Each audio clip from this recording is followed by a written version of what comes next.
these are the top 5 most overpowered tanks in World of Tanks Blitz. But before we start in today's video guys, let me know in the comments below what you think is the top 5 most overpowered tanks. But without wasting any further time, let's jump right into it. Coming in at the number 5 spot, boys, we have the Tiger 2. Now, before we jump into the Tiger 2 and why I put it in number 5, I just want to clearly state that Medzi did make a video publishing about what his top 5 tanks are and what he believes is overpowered, but this is going to be all my opinion, and I'm going to put in the tanks what I believe are pretty overpowered. So, the Tiger 2, I've chosen over the T100LT mainly because it sits at a more friendly, not battle rating, we're not playing War Thunder, but tier. Yeah, it sits at a more friendly tier, and it has a very good armor profile, and it is a heavy tank, and it has a very solid DPM, and is quite overpowered when you play it correctly. So, for that reason, Tiger 2 is going in number 5. Next up is the VK90, which is another German tank sitting at the tier of Tier X. Now, I unfortunately couldn't get any good footage with the VK90. At Tier 10, the matchmaking is completely trash in ratings, because I was playing ratings in this game, and I'm still playing ratings in the VK90. So that's up to you, Wargaming, to fix the ratings, because they are completely bullshit and they are not fair for the matchmaking, and hence the reason why your game is dying. So yeah, Blitz, it's up to you to fix that.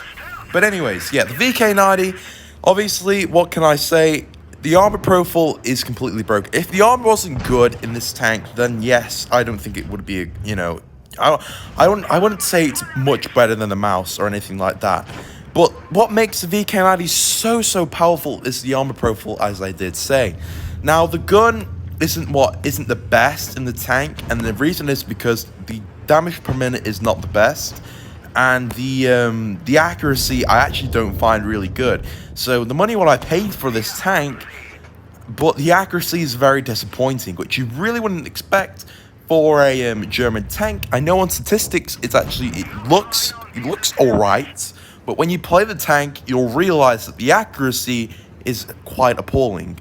But what makes the VK90 enter this list is its armor profile. So yeah, let's jump on to number 3.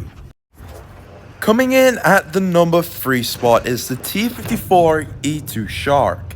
Now, a couple years ago, I think this is when this tank was first released, this tank was completely broken, but nowadays, a lot of people can actually deal with the Shark with its armor profile, and the main reason is because it's a boat-shaped hull, which means the track wheel on the tracks in this thing are really easy to penetrate.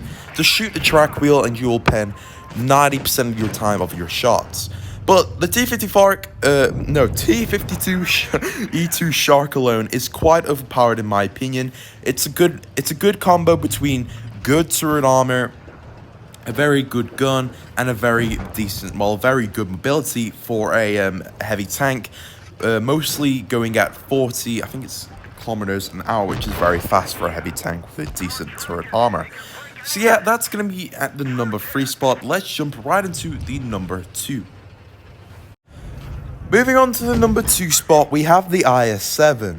Now, the reason why I picked the IS-7 is because, well, in my opinion, it is still meta with the MVO and with the 60TP and the T100LT. I do believe that the IS-7 as well is on that list, and the reason is because it is a good combination between a very good armor profile, mainly the turret alone is one of the best turrets in the game, plus that you have a very capable gun, which I do believe is actually more accurate than the VK90, which is quite, it's quite a sad thing to say, but I'll be honest, when I'm playing the IS-7, it feels a lot more accurate. I will hit a lot more of my shots. Voice crack right there. But I will hit a lot of my shots playing the IS-7 than I would in the VK90, mainly because the VK90 can't hit shit. But yeah, the IS-7 is very powerful, and that's the reason why it's going into the number 2 spot. Grind this tank, it's worth it, and it's a very powerful tier 10. Now, on the first spot is going to be going to the Object 25TU. Now, this would go to the Helsing or the Smasher. I wouldn't do Annihilator simply because it has been nerfed. I will save that for a video. Not the nerf that you think it's been, but I'll just save it for a video. Yeah, the Object 25TU, not much to say. I unfortunately couldn't win this game, but this is where I want to, send a complaint to you, Wargaming. Today has been a very bad day in terms of matchmaking. I couldn't win any game whatsoever. I'm getting teamed with absolute apes and bots. So Wargaming, if you're listening to this, I'm making a complaint to your matchmaking. Fix it. Ever since you've touched upon the matchmaking, which you did, I'm pretty sure, it's been literally hell. So Wargaming, fix your matchmaking. But yeah, anyways, you already know about the Object 25TU. There's not much to say. It's a very powerful and capable tank. But yeah, I mean, I do think it's a it's a good tank, but also you can also get your hands on it pretty easily because it actually doesn't come into the stores for a very dear offer. It's actually almost free, if that makes sense. Like, it's very, very cheap. It comes into the stores for like, what, 5k gold or so. So yeah, it's a very cheap tank and it's a very good tank. So yeah, this is going to be enough for today's video, guys. Hopefully you all enjoyed. If that's the case, feel free to subscribe, like, and share. Let me know in the comments below what you think is the top 5 most overpowered tanks in your opinion. But yeah, guys, it's going to be enough for today's video. Hopefully you all enjoyed. Take care, and I will see you in the next one.